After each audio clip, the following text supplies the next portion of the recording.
Hurricane Gilbert, the deadliest natural disaster to occur in Jamaica's modern history. It made a vicious slam into Jamaica and then continued its destructive path straight across the island, claiming with it a total of 45 lives, leaving survivors homeless and thousands without power and running water. Recovery efforts did take several months as more than 90% of the health facilities suffered damage, and that completely disrupted the flow of Jamaica's bread and butter, that being agriculture and tourism, which eventually resulted in a massive food shortage that triggered a month-long state of emergency for 4 parishes, like it was COVID or some pandemic.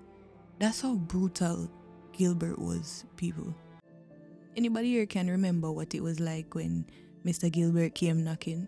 And all if you never old enough, you have to hear about it some way, somehow. I find it impossible for you to be a yardie and never yet hear about it. If so, let me know in the comments. And guess what? You gonna learn today.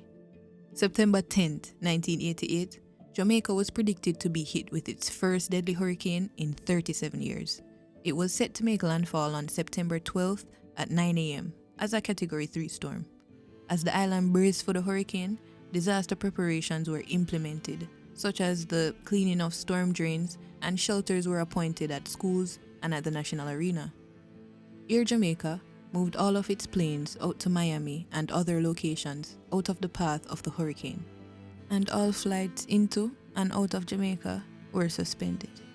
Prime Minister at the time, Edward Seaga, urged the citizens to follow the guidelines issued by the ODP to minimize danger, and hoped that the nation's prayers will be answered to spare Jamaica from this terrible onslaught. And as most people have never experienced one before, they should take all the cautions that the ODP has been broadcasting. Sadly, no amount of preparations nor prayers could spare our little Jamaica from its impending doom. So the hurricane did start out as a Category 3 storm on September 12, and then it later intensified into a deadly Category 5. So the eye of the hurricane, it measured 40 miles in width, and with Jamaica being only 51 miles wide, you can call it say they cover the entire island. In the Kingston metropolitan area, wind speeds of up to 127 miles per hour were recorded. People, the fastest we can go up on the toll, Highway 2000, is 110 miles per hour. And we're all supposed to know how that feels. So you can imagine wind speeds are go faster than how we're supposed to go up on the toll. So if that pick up any zinc or tree or anything, you know what in the way when that come. From 10 a.m. to 6 p.m., Hurricane Gilbert traversed the entire length of Jamaica in 6 hours. And the tin roofs that covered most of the homes at that time were no match for the wind speeds what we talked about earlier. And 80% of the island's homes were seriously damaged.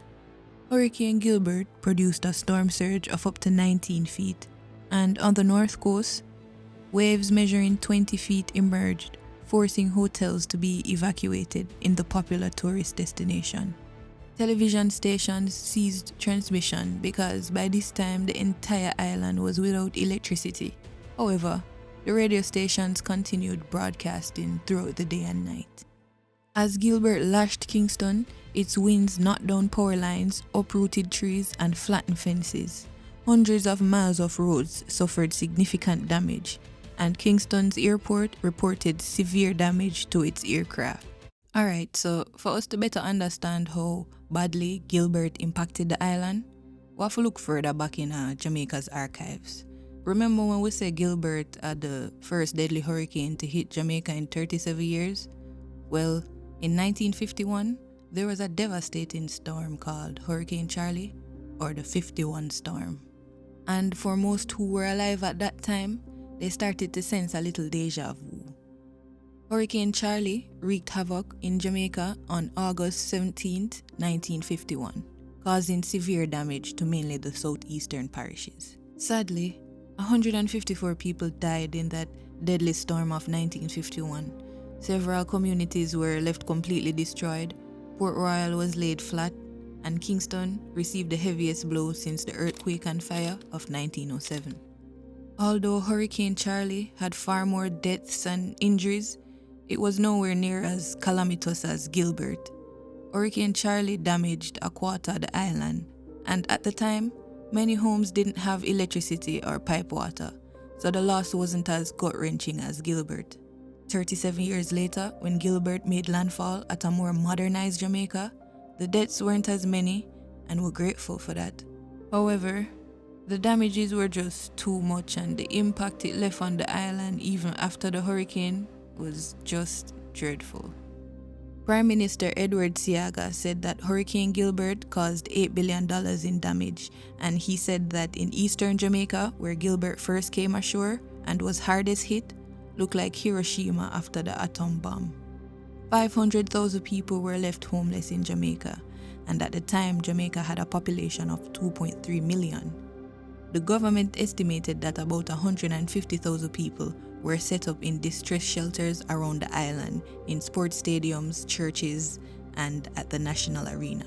All the food from morning, all the cackles washed away, all the furniture is gone. That is where we have to sleep. This is your home now? Yes. And I'm really worried. And I don't have nowhere to live. And there is leaking too. Nowhere at all to live. Nothing. So I don't know what to do. The island's banana crop for the season was totally destroyed. The poultry industry also suffered extensive damage and was nearly wiped out. And with 90% of the health facilities destroyed, power outages forced some hospitals throughout Jamaica to conduct surgery by flashlight, and most medical facilities were either flooded or had their roofs torn off by Gilbert's winds. They also had to contend with looters stealing their mattresses and other hospital supplies.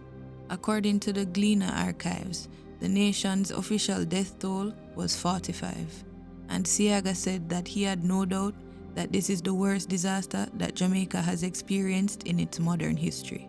The impacts of the hurricane proved to be long-term, because it first started with a month-long state of emergency, because severe looting became prevalent across the island, and sometimes it even ended in fatal shootouts. There was also a massive food shortage on the island, and the little that was available was subjected to price gouging. Fresh meat was also hard to find, and some of it even looked suspicious. Many reports were that unscrupulous meat vendors were selling donkey and other domesticated animals to pass off as meat. So at the time, many people did just stick to the tinners them, lone corned beef, sardine, dirty gal, and of course, inflation rates skyrocketed in the following year. On the bright side, Jamaica received emergency assistance and relief supplies from the US, Britain, West Germany, and Canada. On an even brighter side, Jamaicans living overseas were truly a blessing in those times. They sent boxes and barrels of food, clothes, and household goods for them relatives and friends. So people, let me know in the comments. Do you think we could have withstand Gilbert now in this 21st century, like we have better infrastructure, better piping systems, and stronger electricity poles? I want to know the answers, but before I respond, let's think about this. Every year it feels hotter, especially in the summertime. And when it get hotter in Jamaica, it get hotter everywhere, even here. And while we have faced extremely humid temperatures that make us sweat like crazy, the glaciers here are sweating too. And when them sweat, it make them melt. That causes sea levels to rise. And since all oceans are connected, that means sea levels rise globally every year. And that's dangerous to coastal regions like ours. Being an island, we're completely surrounded by water. Hence, any little rainfall will flood out, and it not for be a storm or a hurricane.